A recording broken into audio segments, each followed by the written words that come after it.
Good afternoon, boys and girls. This is Judge Mickey here to read you a book about Oil Spill by Melvin Berger, illustrated by Paul Marocha. I think's how you say that. Look at that cute little otter. I'm going to attempt to turn the pages. We'll see. Not gonna work. Hang on. Maybe I need to take my gloves off. Okay. Oil Spill by Melvin Berger. Oil spills are nasty.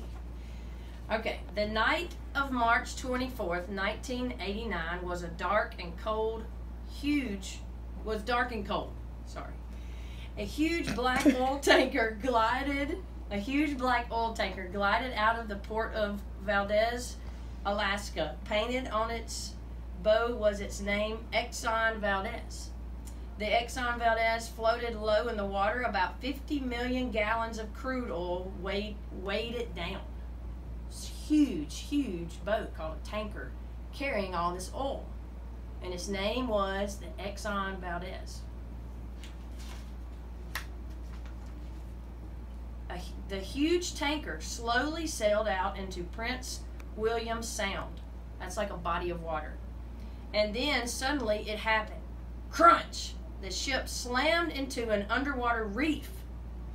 Thick black oil flowed out of the Exxon Valdez's smashed tanks. It poured into the dark water. This is very bad. The Exxon Valdez spilled out 11 million gallons of oil. 11 million gallons of oil.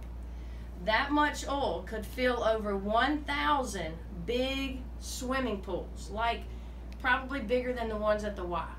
Over 1,000 huge swimming pools of oil into the water. The sticky oil soon covered 11,000 square miles of ocean water. That is an area as big as the state of Maryland. It damaged about 1,250 miles of Alaska's coastline. This is longer than the entire Atlantic coast of the United States. So this is Alaska, and it damaged all this area in here. Just so much oil out in the water. The oil stuck to the feathers of many ducks, geese, and other birds. The birds couldn't swim or fly. Over 300,000 died. Oil got into the bodies of fish, shrimp, and crabs. No one knows how many of them were killed.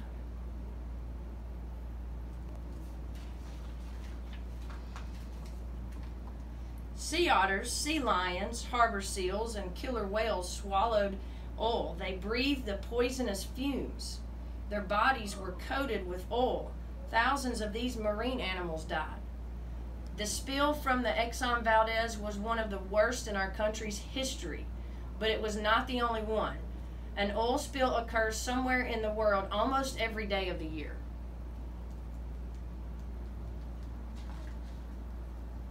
Oil spills have many causes. Some are accidents. A tanker like the Exxon Valdez runs aground or collides with another ship. Workers make mistakes as a tanker is being loaded or unloaded. An undersea oil well starts to leak. A tank or a pipeline breaks at a shore oil terminal. Some oil spills occur on purpose. The tanker captain tells the workers to clean out the tanks. Sometimes they flush the old oil into the sea. Here's a picture of a big tanker colliding with another one. Undersea oil well starts to leak, and then this is a picture of the pipe breaks at a shore oil terminal.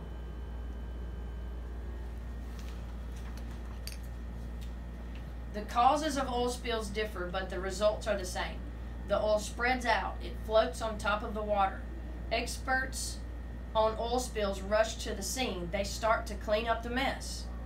Wonder what they do first. Their first job is to stop the oil from spreading. Well, that makes sense. They'll stop it from getting worse. They put a boom around the spill. The boom is like a collar. It keeps the oil in one place.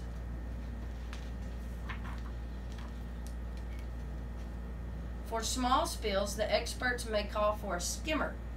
There are several kinds of skimmers.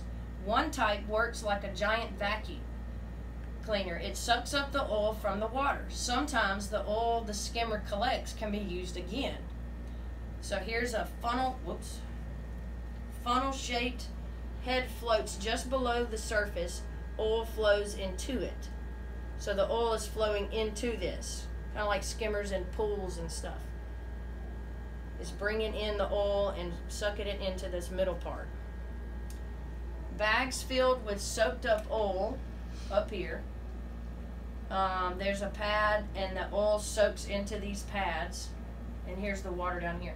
For some small spills, experts place special pads on top of the oil, like this up here. The pads are like sponges. They soak up the oil. Then they have to get rid of the soaked up oil. For larger spills, experts may set the oil on fire, but the fire sends smoke and gas into the air and leaves ash in the water. So that's not really the best option, because that creates a whole different kind of pollution.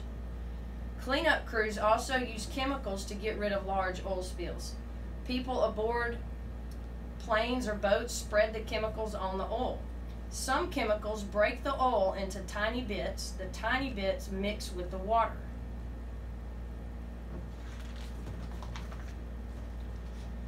Other chemicals make the oil come together. The oil forms a layer like a sheet of rubber. One type of skimmer lifts the shear off of oil and oily debris out of the water. Chemicals make the oil less harmful, but they add poisons to the water. But they can make it less harmful. You see oil coming up and then going in this thing. There's a pump, motor.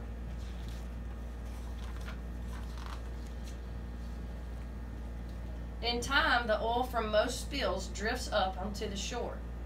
Scientists spray the rocks and sand with hot water to wash the oil back into the sea. But the hot spray may also push the oil farther into the rocks and sand. Here the oil can harm plants and animals that live on the shore.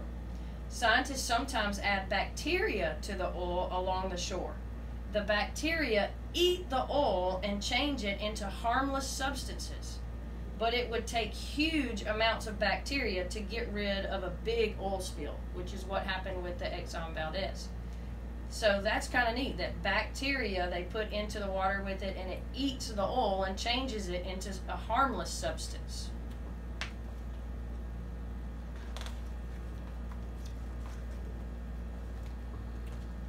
Sometimes the experts decide that no action is the best way to treat an oil spill. The wind and waves mix the oil and water together. It is like mixing oil and vinegar to make salad dressing. In time, much of the oil disappears.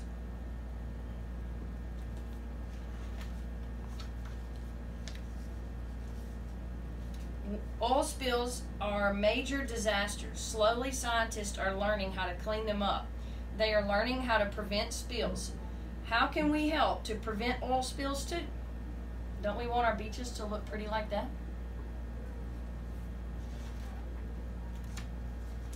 Okay, so here's some ways to prevent oil spills. We can use less oil.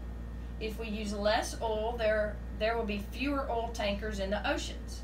Then the chance of oil spills will not be as great. One way to save save oil is to use less electricity. Electricity is often produced by burning oil. Less electricity means less oil. Another way to cut oil needs is to use less gasoline, which is made from oil.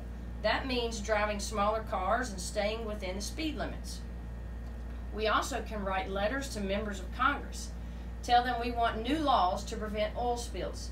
Oil tankers should have double hulls. If the outer hull is damaged, the inner one will still hold the oil. Tankers should have the most modern radar, radio, and other safety systems. This will help to prevent I lost my place. This will help to prevent collisions. Experts should teach tanker crews how to handle oil spills. Booms, skimmers, chemicals, and bacteria should be kept ready for emergencies all around the world. Oil companies should be helped to find new oil fields in the United States. They should not just depend on oil shipped from abroad. So ways we can help. Use less oil by using less electricity, using less gas. Oil tankers having to have this double hull system. Having the most modern radar, and teaching tanker crews how to handle the oil spills, and having all the equipment necessary to clean it up if it does happen. Together we can make our seas and shorelines clean and beautiful again. So here's an example of a letter that you can write to your Congress or congressman. An example is, Dear Senator, I am worried about oil spills. They kill birds, fish, and other animals that live in the sea. We must protect our earth. We need new laws to help prevent oil spills. Sincerely, Anna.